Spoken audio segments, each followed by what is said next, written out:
Sama terus, Pak. Oh iya. Tadi sudah saya menerangkan beberapa slide tadi padahal. Waduh, Oke. saya juga kurang tahu, Sorry, Pak. sorry Mas. Mohon maaf, Tadi Pak. padahal nggak saya mood padahal ini. Tadi mungkin kepencet ya. Oke, sorry. Ya, Pak, tidak Nah, apa-apa, Pak. ulangi lagi ya. Oke. Oke, kita langsung ke Rockwell aja ya. Oke. Jadi ini adalah pengujian Rockwell ya. Pengujian Rockwell ini pengujian yang paling banyak kita lakukan di laboratorium ya. Jadi pengujian Rockwell ini kita lakukan dengan cara memberikan 2 kali indentasi. Ya, indentasi pertama adalah dengan menggunakan minor load, yang kedua adalah menggunakan major load. Nah, ini tadi ya. Nah, pengujian Rockwell itu bisa kita bagi menjadi 2 ya, yaitu pengujian Rockwell yang biasa. Yang kedua adalah pengujian superficial Rockwell test. Kalau kita menggunakan Rockwell test yang biasa, itu minor load kita cukup dengan menggunakan 10 kg saja. Lalu major load kita adalah 60, 100, atau 150, tergantung skala yang kita gunakan. Kita menggunakan skala A, berarti kita menggunakan 60 kg. Kita menggunakan skala C, berarti 100. Kita menggunakan skala D, berarti 150. Kalau superficial Rockwell test, maka kita minor load-nya adalah 3 kilo ya. Kemudian major load-nya adalah 15, 30, atau 45. Baik, berikutnya ini. Ini skematik dalam kita melakukan hardness testing ya, dengan cara Rockwell. Jadi cara membacanya adalah seperti ini. Kita misalnya pengen menguji ya dengan menggunakan skala A. Maka minor load kita berikan sebesar 10 kg, lalu kemudian menghasilkan H1 di situ. H1 adalah kedalaman yang diberikan oleh suatu indentor ya, karena beban minor tadi. Kemudian oleh beban mayor ya, kita berikan lagi, misalnya kita menggunakan skala A, maka dengan skala A tadi kita berikan beban mayor sebesar 60 kilo. Dengan beban 60 kilo tadi menghasilkan kedalaman sebesar H2. Nah, yang kita ukur sebenarnya dalam melakukan hardness testing ini adalah beda kedalaman tadi. Kedalaman pertama oleh minor load berapa, kemudian kedalaman kedua oleh major load berapa. Nah, delta H inilah yang kemudian menjadi indikator kekerasan suatu material. Nah, contoh, kita mendapatkan kedalaman H2 sebesar 0,012 mili. Nah, kemudian kita mendapatkan kedalaman H1 tadi misalnya sebesar 0,002 mili. Maka beda kedalaman yang dihasilkan kan berarti 0,01 mili ya. Nah, menurut teori ini ya, di dalam bukunya Pak Doling itu mengatakan bahwasanya setiap turun 0,002 mili itu artinya skala kekerasannya dari material itu berkurang 1 ya. Tadi delta H kita mendapatkan 0,01. Jadi artinya skalanya berkurang 0,01 dibagi dengan 0,02, dapat 5 poin. Nah, sedangkan kalau kita menguji dengan menggunakan skala A, itu nilai M-nya, M itu adalah batas atas kekerasan suatu material pada skala tertentu. Kita menggunakan skala A, berarti M-nya sama dengan 100, maka nilai HRA atau hardness Rockwell pada skala A itu sama dengan 100 dikurangi delta H per 0,002 tadi, dapat 5 poin, berarti 100 kurangi 5 poin, berarti 95. Artinya kekerasan suatu material tadi dengan menggunakan skala A itu kita dapatkan HRA sama dengan 95. Kayak gitu kira-kira. Nah, ini ya, saya berikan beberapa jenis indenter yang ada di Rockwell hardness test. Indenter di Rockwell hardness test ini hanya ada 2. Kalau nggak diamond point ya berupa kerucut tadi, itu adalah hardened ya steel ball. Nah, kalau steel ball ini dia ada beberapa diameter ya, ada yang mulai dari 1/16 in, ada yang 1/8 in, ada yang 1/4 in, ada yang setengah in. Nah, masing-masing ada yang 100 kilo, ada yang 60 kilo. Nah, kalau yang diamond point itu adalah 60 kilo, 100 kilo, atau yang 150 kilo. Nah,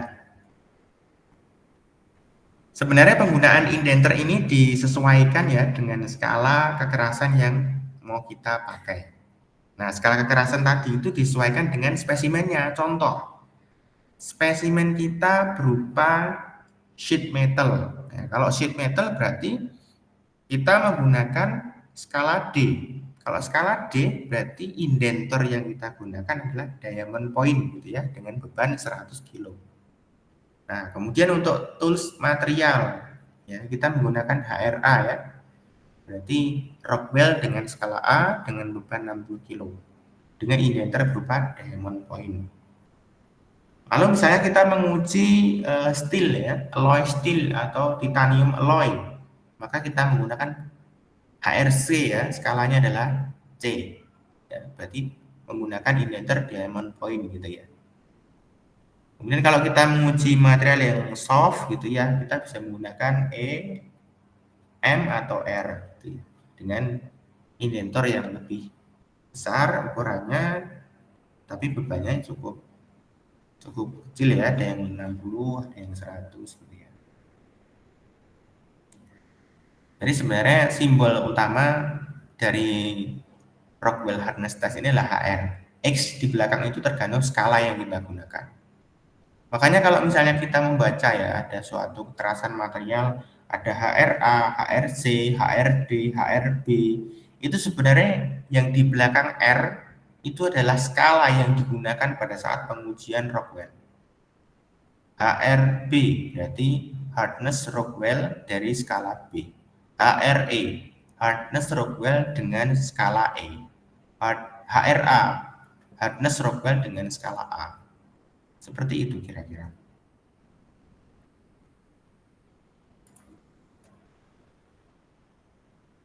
Nah, ini ya tadi sudah kita jelaskan ya arti daripada masing-masing skala tadi. Oke.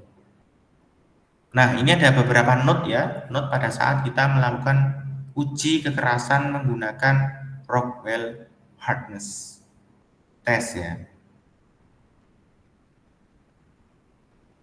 Jadi kita harus hati-hati ya dengan skala tadi ya, karena skala tadi itu memiliki penggunaan masing-masing gitu ya. Misalnya kita pengen menguji soft material gitu ya, ya jangan menggunakan skala A, D ataupun C gitu ya, karena nanti hasilnya tidak akan tepat. Jadi hati-hati. Inaccuracy also result of the test specimen is too thin ya. Jadi berbahaya juga ya misalnya untuk spesimen yang terlalu tipis. Ya. Di sini diberikan juga note-nya jika indentasinya itu terlalu dekat dengan tepi daripada spesimen juga tidak boleh, ya. Or if two indentation are made too close to one another, atau kita memberikan indentasi yang terlalu dekat. Misalnya kita pengen mengindentasi pada material yang sama, tapi jaraknya terlalu dekat. Misalnya kita pengen menguji kekerasan material gitu ya pada zona HAZ dengan yang tidak kena HAZ. Nah, maka kita harus memberikan cukup jarak gitu ya antara yang satu dengan yang lain. Karena kalau tidak nanti hasilnya tidak akan akurat gitu ya. Atau spesimennya ditumpuk itu juga nggak boleh ya. Jadi ada beberapa note yang harus kita ingat. Yang pertama adalah spesimen tidak boleh terlalu tipis, indentasinya tidak boleh dilakukan pada tepi spesimen, kemudian indentasinya tidak boleh terlalu dekat ya antara satu spesimen dengan yang lain, dan spesimen juga tidak boleh ditumpuk gitu ya. Itu. Nah, ini ada beberapa tips ya yang bisa kita lakukan supaya spesimen yang kita uji itu kekerasannya bisa akurat ya. Yang pertama, Pak, permisi Pak, izin masuk sebelumnya. Di saya slide-nya belum pindah ya Pak, masih di slide 8 soalnya. Nah, oke, baru pindah. udah gini aja ya. Terima kasih Pak. Oke, yang pertama tadi untuk akurasi itu bisa tepat jika spesimen itu cukup tebal gitu ya. Nah, kalau spesimen cukup tipis, maka tidak akan diberikan hardness scale yang tepat gitu ya. Oleh karena itu, tipsnya yang pertama adalah sebisa mungkin ketebalan suatu material itu minimal adalah 10 kali daripada kedalaman indentasi. Itu yang pertama. Yang kedua, diameter indentasi tadi ya, kita mungkin bisa perkirakan berapa, maka jarak di antara satu indentasi dengan indentasi yang lain atau indentasi satu dengan tepi spesimen itu minimal adalah 3 kali diameter indentasi. Misalnya diameter indentasi yang mungkin kita akan dapatkan adalah, katakanlah itu adalah 1/4 in ya. Maka jarak di antara indentasi dengan tepi spesimen paling tidak adalah 3/4 in ya, misalnya seperti itu. Nah, kalau terlalu dekat itu nanti akan tidak akurat gitu ya.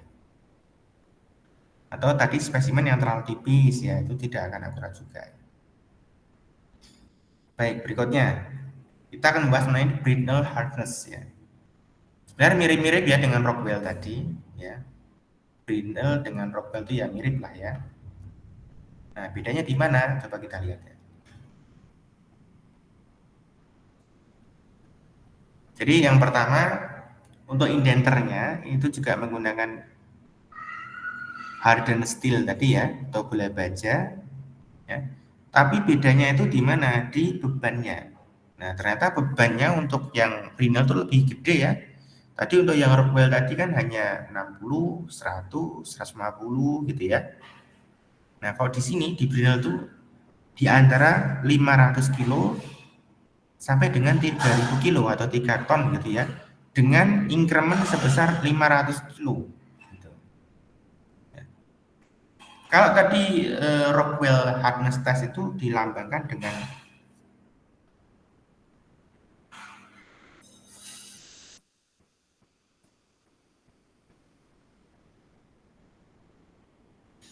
ya, kalau di Brittle itu kita gambarkan dengan BHN ya, atau Brittle hardness number.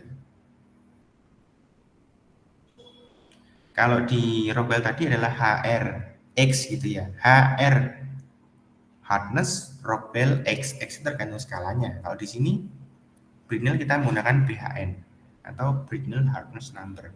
Nah, standar yang digunakan itu adalah standar E10 ya, atau standard test method for Brittle hardness of metallic material gitu ya. Nah, sekarang kalau untuk yang Brittle ini sudah banyak ya, yang sudah di-coupling dengan digital kamera, sudah dihubungkan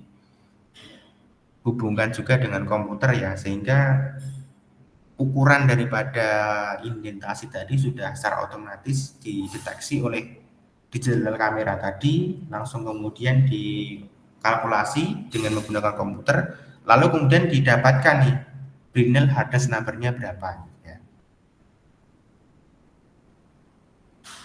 Oke, nah ini kira-kira cara mengindentasinya ya, hampir sama dengan yang Rockwell tadi. Kita menggunakan bola baja ya, kemudian kita lakukan indentasi pada material yang kita uji seperti itu. Nah, ya mungkin bedanya kalau di Rockwell tadi kita menggunakan 2 kali indentasi berupa minor load dan major load, kalau di Brittle tidak ya. Di Brittle kita lakukan sekali saja gitu ya.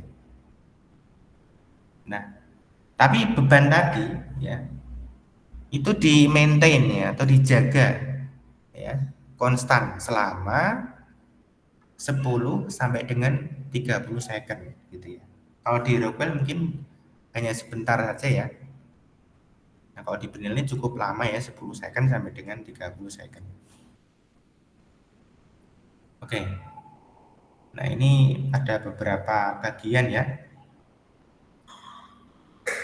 yang harus kita note juga dari Brinell hardness test ini. Nah, inaccuracy ya, inaccuracy tadi yang terjadi pada Rockwell tadi juga mirip-mirip dengan yang ada di Brinell ya, mirip-mirip. Jadi kita bisa note hal yang sama. Yang pertama, spesimen tadi tidak boleh terlalu tipis ya. Yang kedua, spesimen itu tidak boleh terlalu dekat dengan tepi. Indentasinya tidak boleh dekat dengan tepi. Dan yang berikutnya, indentasi satu dengan indentasi yang lain tidak boleh terlalu dekat. Ya. Tipsnya yang pertama adalah indentasi itu harus dilakukan pada surface yang datar dan juga smooth. Yang kedua, dimensinya diperhatikan ya. Dimensi terutama ketebalan. Ketebalan material itu paling tidak adalah 10 kali dari kedalaman indentasi. Nah, kemudian yang ketiga itu allowance. Ya, harus dibuat paling tidak 3 kali diameter ya, daripada indentasi. Tadi sudah saya contohkan, misalkan indentasi itu memiliki diameter 1/4 in, maka jarak di antara indentasi satu dengan indentasi yang lain atau indentasi satu dengan tepi adalah 3/4 in atau 3 kalinya. Itu lebih safe ya. Nah, berikutnya nih yang terakhir yaitu knob and figures hardness test. Nah, kalau ini biasanya hanya menggunakan diamond piramid saja ya, diamond point sebenarnya, tapi berbentuk piramid. Kalau yang Rockwell tadi itu diamondnya itu bentuknya seperti kerucut. Kalau yang figures itu bentuknya seperti prisma, prisma segi 4, prisma persegi gitu ya.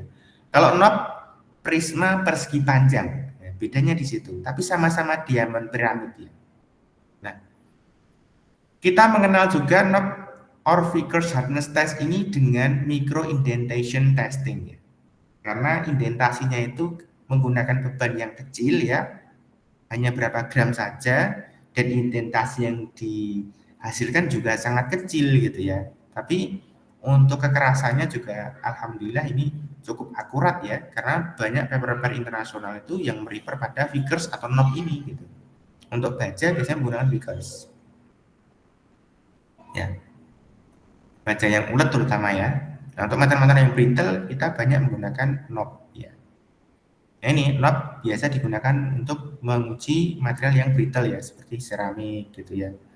Nah, biasanya kalau kita menguji baja, aluminium yang ulet gitu ya, kita menggunakan figures. Nah, ini skematiknya ya, kira-kira kayak gini. Ini saya ambil dari bukunya Pak Doling lagi ya. Jadi Doling ini ternyata tidak hanya kita pakai pada metalurgi fisik, pada kekuatan material, dan di sini kita juga pakai untuk karakterisasi bahan. Nah, karakterisasi bahan ini ada dua referensi yang saya gunakan. Yang pertama adalah Mechanical Behavior of Material, itu yang mengarang adalah Pak Doling, edisi 2013, edisi 4 ya. Yang kedua adalah bukunya Pak Kalister ya. Itu adalah Material Science and Engineering. Oke. Jadi untuk figures ini beban yang digunakan hanya berkisar antara 1 sampai dengan 1000 gram atau 1 gram sampai dengan 1 kilogram gitu ya. Nah, biasanya untuk alat-alat figures ini rata-rata untuk yang ada sekarang ini ya, di lab-lab itu kita sudah banyak menemukan sudah punya image analyzer-nya. Jadi bentuk indentasi yang dihasilkan di situ ya, dimensinya itu sudah bisa langsung diukur menggunakan komputer, sudah dilakukan data akuisisi oleh komputer, sehingga kita tinggal terima saja bentuk daripada indentasi tadi secara fotonya dan juga nilai kekerasan dari material yang kita uji. Jadi lebih simpel gitu ya.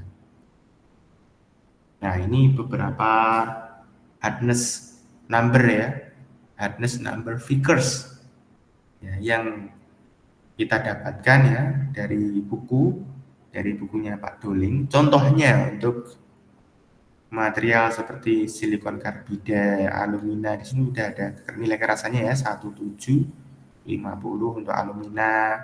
Silikon karbida itu sebesar 2600. Hv di situ adalah hardness diperoleh dengan cara Vickers gitu ya, Vickers hardness.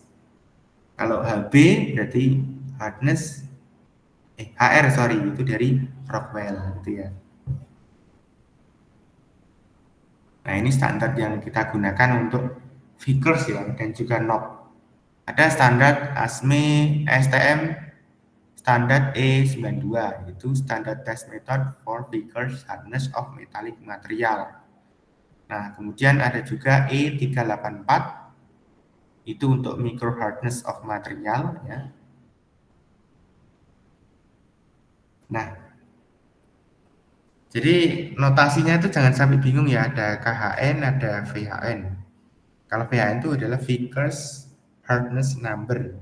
Kalau KHN adalah knob Vickers hardness gitu ya. Kalau knob tadi dan Vickers itu adalah sama-sama micro indentation hardness testing. Ya, sama-sama sebenarnya. Bedanya hanya di aplikasinya ya. Kalau knob itu untuk material yang brittle, Vickers itu untuk material yang ulet gitu ya. Kemudian bentuk indentasinya ya, knob itu indentasinya berupa itu berupa diamond ya, yang bentuknya itu seperti prisma persegi panjang. Kalau Vickers itu seperti prisma persegi gitu ya. Nah, ini kursinya, ini kursi ini harus kita perhatikan juga. Jadi ternyata setiap metode pengujian itu memiliki kelemahan masing-masing ya. Seperti Rockwell, Brinell, kemudian knob and Vickers pun itu memiliki kekurangan ya. Oleh karena itu, kita harus hati-hati. Nah, dikarenakan karena Vickers dan knob ini merupakan micro indentation hardness testing, maka akan sangat hati-hati kita dalam mempersiapkan surface ya. Apakah surface-nya itu kasar, apakah surface-nya halus, itu menentukan hasilnya nanti. Nah, bayangin saja jika permukaan yang kalian indentasi itu merupakan permukaan yang kasar, maka permukaan yang kasar tadi seolah-olah sudah memiliki indentasi duluan gitu ya. Maka hasilnya nanti ketika kalian indentasi tidak akan akurat ya. Berbeda dengan permukaan yang halus. Permukaan yang halus tadi berarti permukaan yang belum atau sama sekali tidak memiliki indentasi. Maka ketika dilakukan indentasi, apalagi indentasi itu berukuran mikro gitu ya, micro indentation, maka dimensi indentasi yang dihasilkan itu cukup akurat untuk merepresentasikan kekerasan yang ada pada material tersebut. Jadi pengujian kekerasan Vickers dan knob ini sangat sensitif ya terhadap surface preparation. Oke, ini berikutnya. Jadi kita pada pertemuan kali ini hanya membahas mengenai beberapa tes aja ya, tes hardness ya yang digunakan untuk pengujian logam ya. Tadi sudah kita sebutkan ya, yang pertama adalah Rockwell, yang kedua adalah Brinell, yang ketiga adalah knob and Vickers gitu ya. Itu 4 sebenarnya. Kita tadi sudah perkenalan juga dengan Mohs hardness scale gitu ya. Jadi totalnya ada 5 sebenarnya. Nah, beberapa teknik hardness testing yang tidak kita bahas itu masih ada sebenarnya. Contohnya ada ultrasonic micro hardness, kemudian ada dynamic atau skleroskop ya. Dengan menggunakan durometer juga kita tidak akan bahas, atau kemudian scratch hardness test. Nah, scratch hardness test ini yang kita kenal dengan Mohs hardness scale tadi. Jadi scratch hardness test ini adalah pengujian kekerasan yang pertama kali ditemukan. Ya. Nah, dulu ditemukan itu untuk membandingkan kekerasan antara satu mineral dengan mineral lain, satu batuan dengan batuan lain, dan direpresentasikan dengan 10 skala yang oleh orang Jerman Friedrich Mohs itu dinamakan sebagai Mohs scale gitu ya. Nah, suatu material yang bisa men-scratch material lain berarti nilainya kekerasan lebih gede. Sebaliknya, yang bisa ter-scratch oleh material lain maka dia lebih soft gitu ya. Oleh karena itu, ketika kita menguji dengan menggunakan Mohs scale ya, orang-orang geologi ke lapangan mereka tuh menggunakan ada beberapa alat gitu ya untuk pengujian ya, ada 10 skala yang mereka gunakan. Misalnya kita bertemu dengan suatu batuan. Pada satu batuan itu kita scratch dengan menggunakan skala 7. Ternyata tidak bisa. Oh, berarti skala kita naikkan. Skala 8. Kita scratch, oh ternyata bisa. Berarti kalau bisa artinya dia memiliki skala nih di antara 7 atau 8 gitu ya. Nah, kira-kira seperti itu. Ya. Nah, ini kekurangan juga nih dari hardness test nih. Ya, jadi dari sekian banyak hardness number yang sudah kita dapatkan tadi dari berbagai macam pengujian kekerasan tadi, itu ternyata uji kekerasan itu masih memiliki kekurangan. Nah, kekurangan yang pertama, ternyata dari pengujian kekerasan itu tidak bisa mendefinisikan sifat material secara pasti. Berbeda dengan uji kekerasan, uji tarik, sorry. Uji tarik itu ada beberapa mechanical properties yang bisa kita dapatkan ya. Seperti yield strength, ultimate strength, kemudian modulus of resilience, modulus Young, toughness, elongation, dan sebagainya. Bahkan sifat yielding daripada material pun kita bisa mendapatkan dengan uji tarik.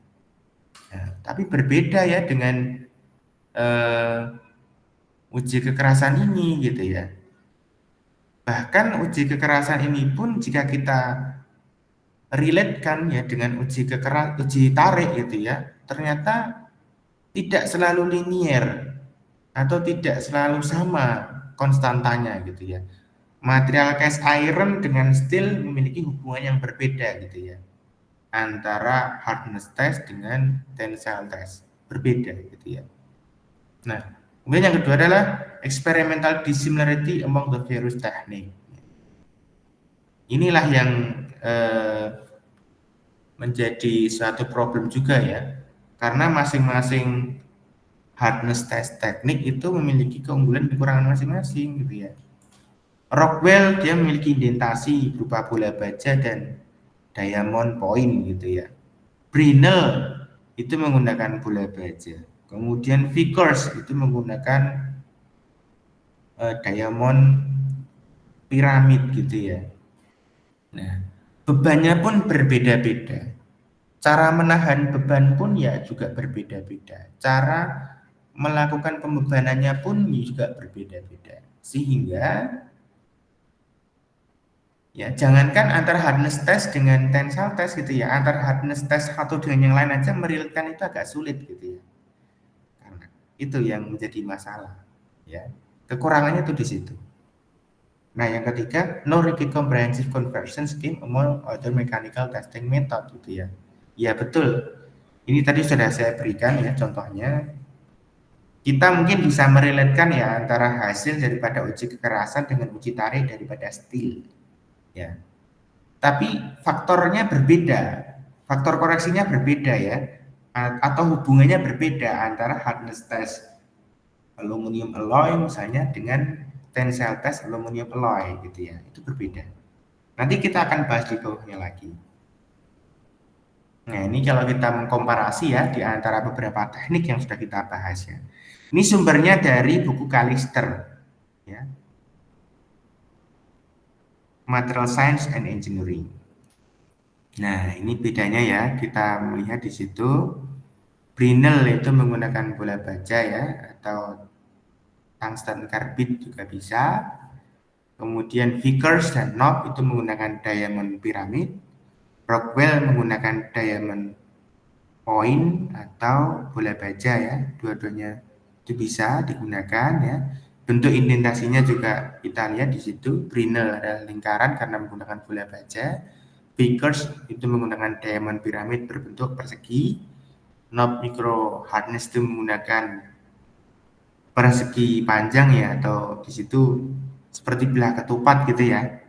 Nah, kalau untuk Rockwell itu bisa pakai kerucut atau yang bola baja gitu ya. Tentunya top view-nya pasti bentuk lingkaran. Nah, formulanya pun berbeda-beda ya untuk menentukan kerasan. Nah, ini komparasinya ya di antara beberapa skala ya. Di sini nggak semua skala kita gunakan ya. Nah, di sini kita lihat ada beberapa skala ya yang bisa kita lihat di situ. Ada Mohs scale yang paling pertama ditemukan dari uji kekerasan ini. Kemudian ada Rockwell C, Rockwell B, Brinell hardness, dan juga knob hardness di situ. Nah, di situ kita lihat bahwasanya untuk yang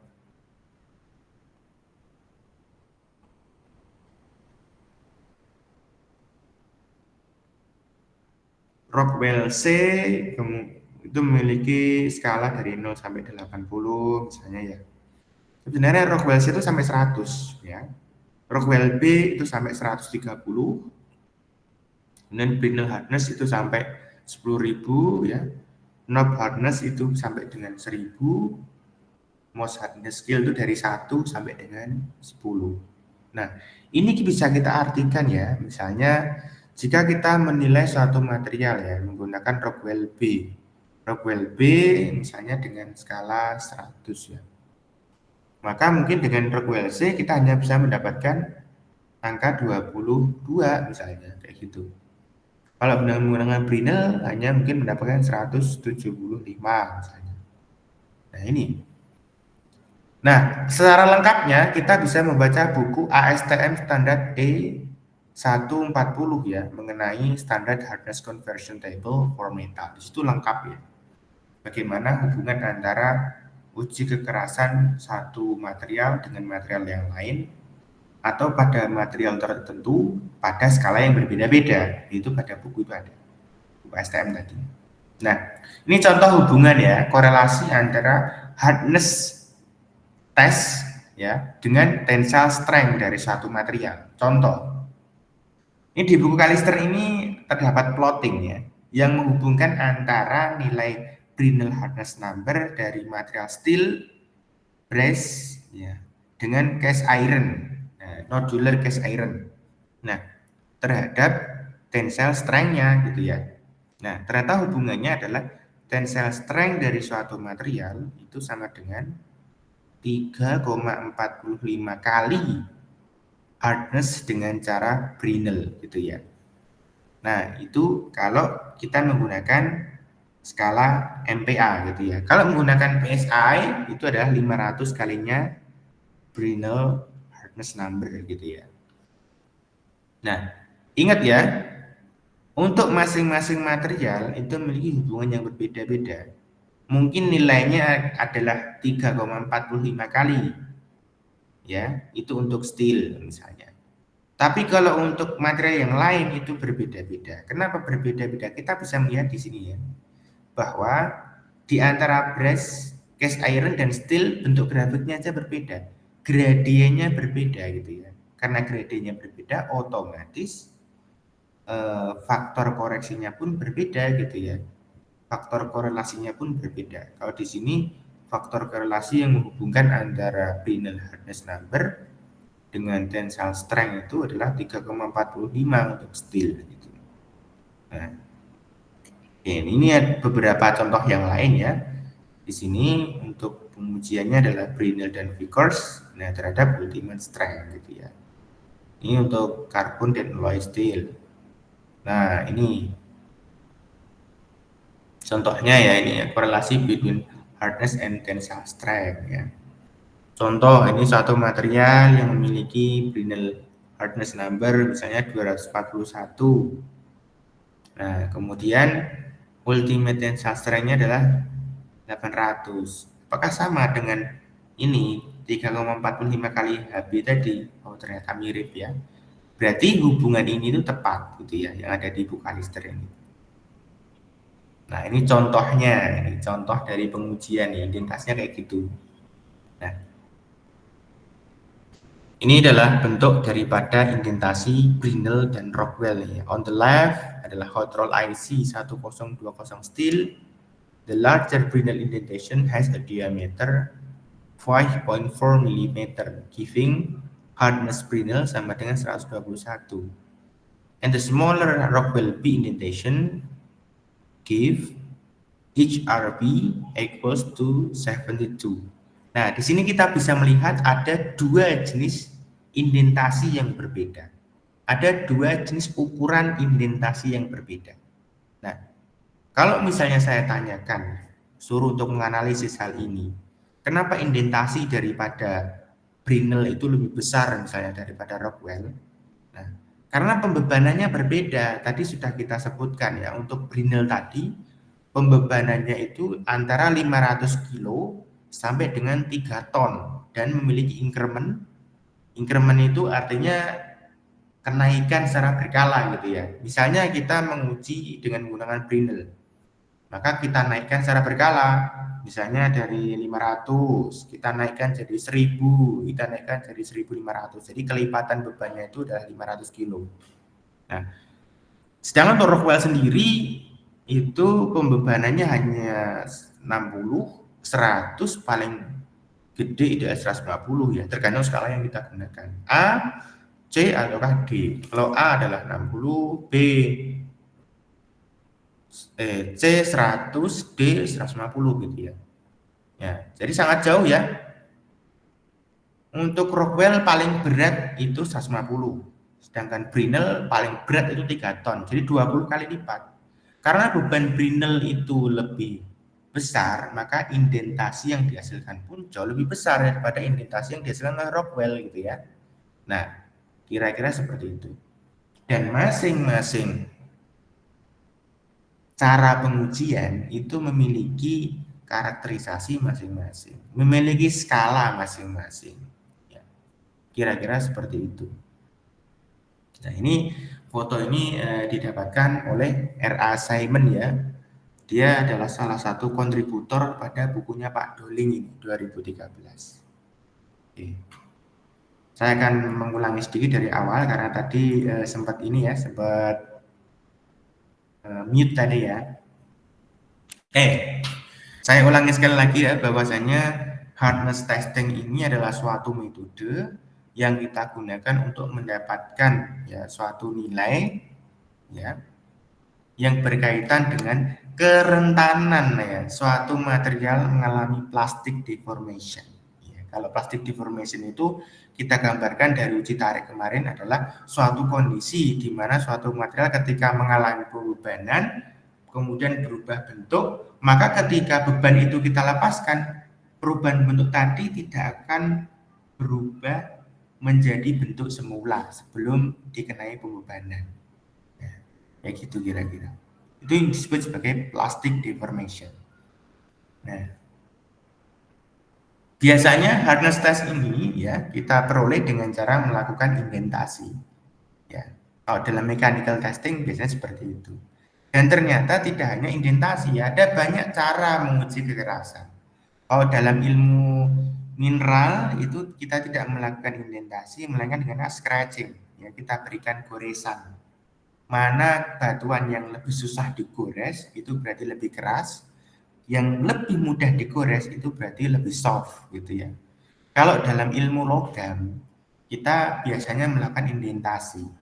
Indentasi itu nanti akan menghasilkan dimensi berupa diameter indentasi dan juga kedalaman indentasi atau panjang atau lebar dari suatu indentasi dan juga kedalaman indentasi. Itulah yang kemudian menjadi indikator dari hardness test number gitu ya. Nah, biasanya pembebanan itu bisa kita kontrol ya untuk mendapatkan kedalaman dan ukuran indentasi tertentu gitu ya. Nah, keunggulan daripada kita melakukan hardness test itu yang pertama. Hardness test itu simple ya dan tidak mahal, relatif tidak mahal ya. Karena tidak ada spesial spesimen yang kita butuhkan. Contoh, dalam kita melakukan uji tarik, kita menggunakan ASTM E8 ya. itu memiliki dimensi tertentu ya, dan juga ketentuan perbandingan dimensi satu dengan dimensi yang lain tertentu gitu ya. Bentuknya seperti dog bone gitu ya, atau seperti tulang gitu ya, tertentu jadi bentuknya. Atau kalau kita menggunakan standar JIS, maka bentuknya juga yang lain gitu ya. Sedangkan kalau di hardness test itu kita cukup memotong material sedikit gitu ya. Yang penting bisa masuk ke sela ya, sela di antara meja spesimen dengan indentor. Itu udah cukup. Ya, mau bentuknya segitiga, mau bentuknya masih berupa pipa atau masih berbentuk sheet itu tidak masalah ya. Jadi secara spesimen itu lebih gampang.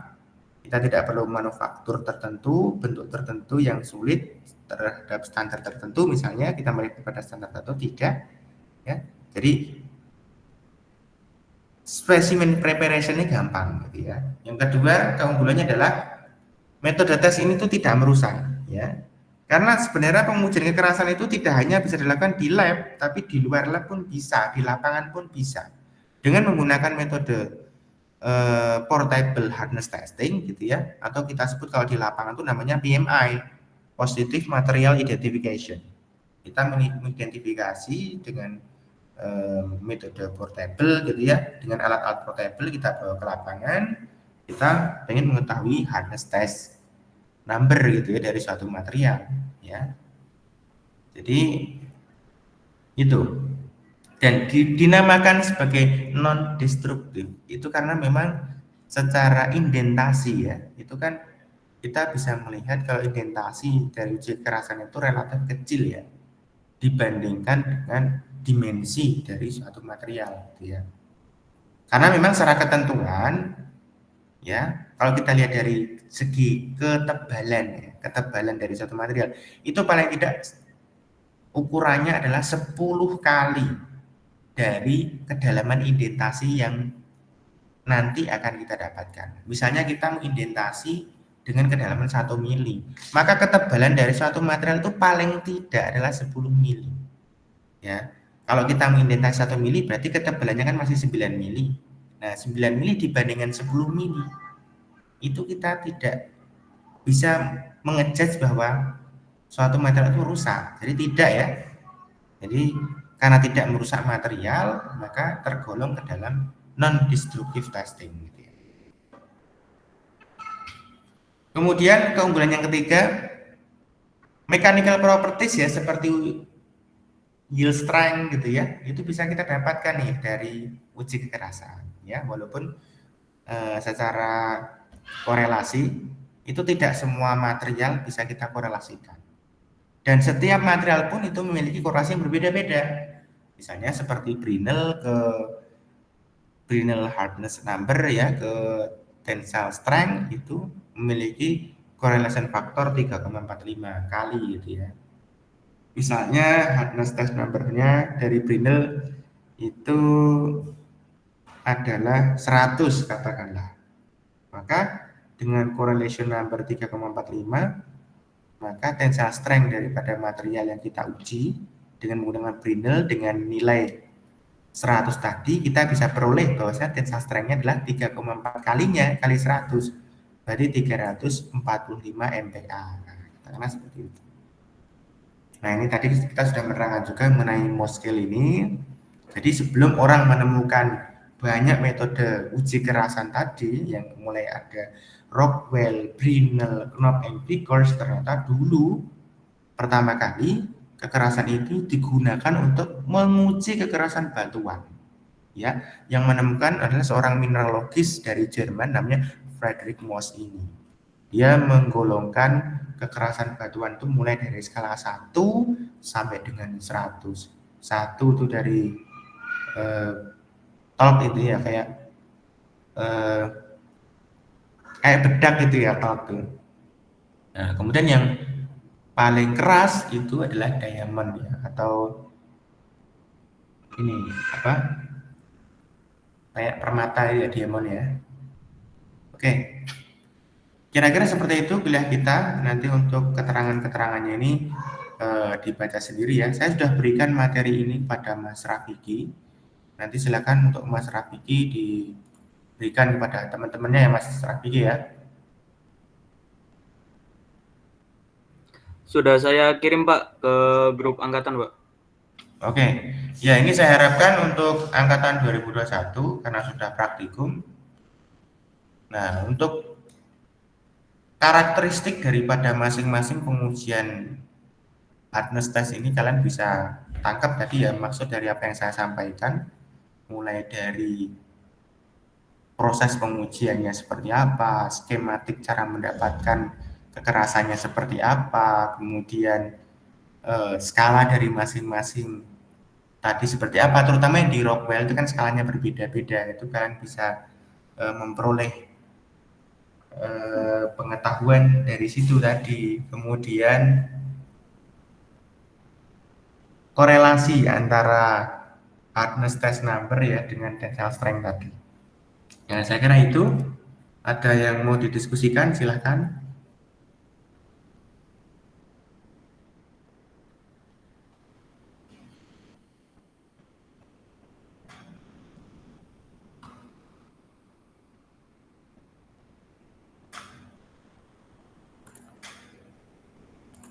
Tidak ada? Mungkin izin bertanya Pak. Ya. Ini Pak, kan di setiap pengujian kekerasan kan lebih ke Rockwell sih Pak. Kan ada beban minor ya Pak ya. Ya.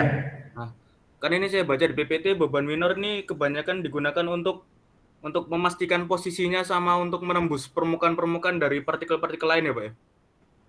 Iya, betul Mas. Nah, untuk kan kebanyakan spesimen untuk uji kekerasan kan sudah dipreparasi ya Pak sebenarnya Pak. Kebanyakan lah. Iya. Udah Iya. kebanyakan udah rata, udah halus gitu. Nah, apakah mungkin gitu beban minor ini kayak ditiadakan gitu Pak? Jadi langsung pakai permukaannya langsung gitu. Jadi nggak pakai beban minor langsung beban mayor gitu. Ya, ini pertanyaan menarik ini Mas sebenarnya.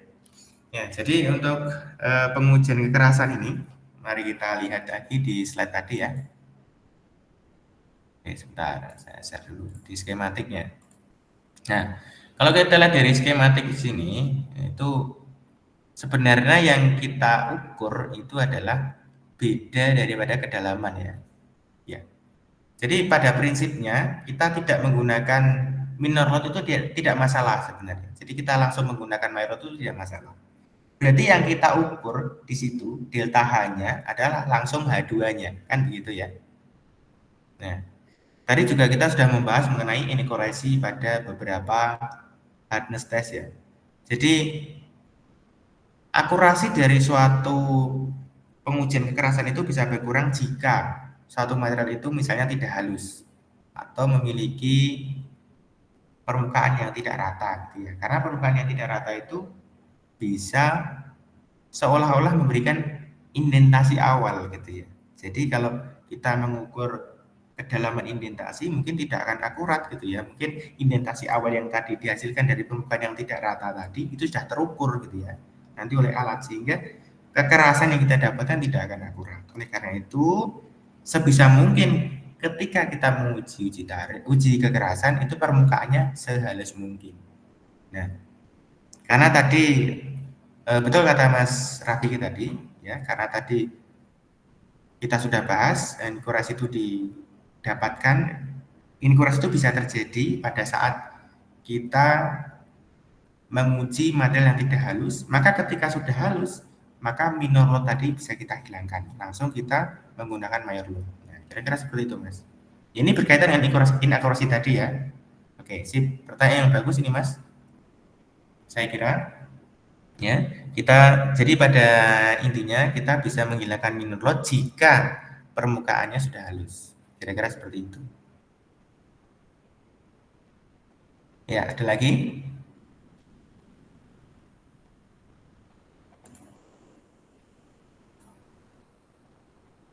Silakan Mas Wildan.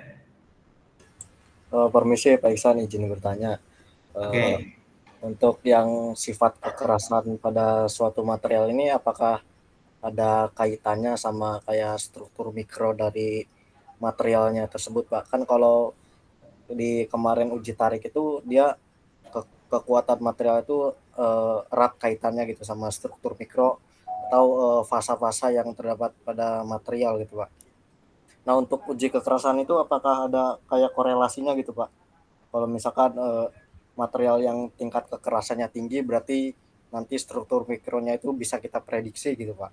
Mungkin itu Pak. Ya, sebenarnya Mas Wildan ini pertanyaan bagus ya Mas ya. Yang pertama saya apresiasi dulu ini pertanyaan sangat bagus gitu ya. Tapi sebenarnya bahasan mengenai struktur mikro ya yang berkaitan dengan mechanical properties ini bukan bahasan di karbon ya, sebenarnya bahasanya di metalurgi fisik ya, karena memang atau di transformasi fasa gitu ya. Karena sebenarnya kalau kita membicarakan mengenai struktur mikro ya kaitannya dengan mechanical properties ya, itu luas nanti jawabannya ya, akan melebar kemana-mana ya. Nah, tapi pada dasarnya gini, ketika kita pengen menguatkan suatu logam, maka yang kita halangi kemarin adalah dislokasinya, betul begitu kan ya? Nah, atau kita merekayasa struktur mikronya, kita perbanyaklah grain boundary-nya misalnya, atau kita perbanyak fasa-fasa tertentu sehingga material itu menjadi lebih keras gitu ya. Nah, kalau kita pengen mengeraskan material, ya, maka yang bisa kita lakukan contohnya adalah kita merekayasa material itu. Kalau dibaca contohnya, kita bisa merekayasa material itu menjadi material yang memiliki fase martensit. Misalnya kita lakukan quenching gitu ya. Nah, dengan fase martensit tadi, maka nilai kekerasan, nilai uji tariknya itu makin besar. Nah, kalau kita relatekan hardness test number dengan tensile strength itu berbanding lurus. Ya, sebagaimana pada slide yang di bawahnya tadi ya. Untuk steel misalnya ya di sini. Nah, di sini kita lihat di sini bahwasanya makin besar hardness number suatu material, maka makin tinggi juga tensile strength-nya. Nah, berarti kalau kita ingin mengeraskan material, maka otomatis tensile strength-nya juga akan naik. Kalau kita merekayasa struktur mikro dari satu material menjadi martensit, menjadi makin keras, maka tensile strength-nya juga ikut naik. Nah, kita perkecil struktur mikro daripada suatu material, grain boundary-nya makin banyak, dislokasi makin susah bergerak, maka kekerasan dari suatu material juga akan meningkat. Kekerasannya meningkat, maka tensile strength-nya juga akan meningkat. Tapi ada karakteristik yang berbeda di antara kita mengecilkan struktur mikro dengan kita merekayasa menjadi martensit. Kalau menjadi martensit mungkin dia keras, kekuatan materialnya juga akan tinggi atau tensile strength-nya akan tinggi, akan tetapi toughness-nya kecil. Energi yang diserap untuk gagal itu kecil. Berbeda dengan yang grain boundary-nya banyak karena kita mengecilkan struktur mikro tadi. Itu secara toughness dia akan lebih besar. Walaupun Brinell hardness number-nya besar, tensile strength-nya juga ikut besar, tapi ternyata toughness-nya juga meningkat gitu ya. Nah, biasanya kalau untuk yang mengecilkan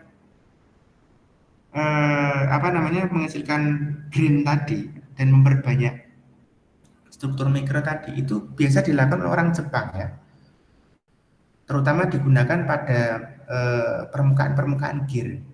Ya, gear-gear untuk ini ya, untuk sun gear dan planetary gear yang digunakan oleh alat-alat berat produksi orang-orang Jepang seperti di Komatsu. Nah, beberapa tahun lalu, tahun 2019, kami di lab itu juga bekerja sama dengan Komatsu ya. Mereka mengatakan bahwasanya di roda gigi alat-alat berat mereka itu dilakukan rekayasa material seperti itu. Jadi grain boundary-nya diperbanyak, kemudian grain size-nya itu diperkecil. Jadi selain kekerasan meningkat, tensile strength meningkat, toughness-nya pun juga ikut meningkat gitu ya. Nah, tapi apakah ada relasi secara langsung ya di antara uji kekerasan dengan struktur mikro? Tidak bisa, Mas. Kalau kita pengen melihat struktur mikronya apa, ya kita uji struktur mikro.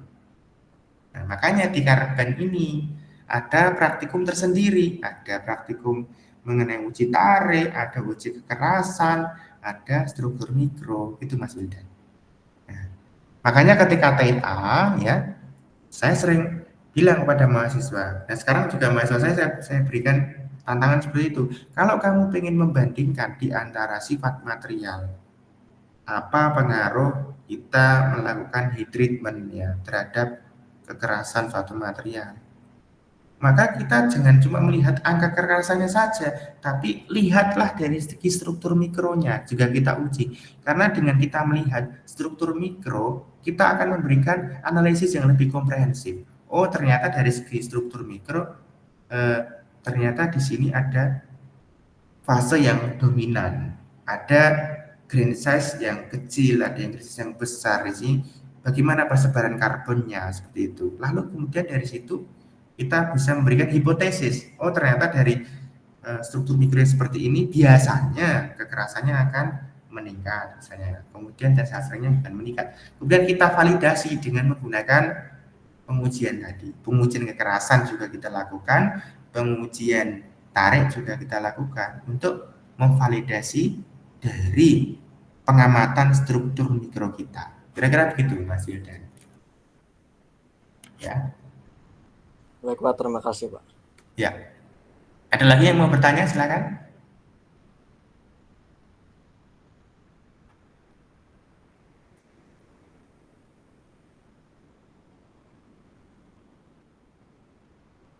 Tidak ada?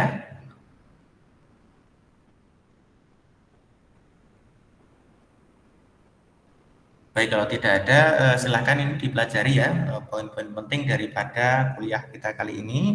Kita akhiri, sampai bertemu lagi di mata kuliah lain ya.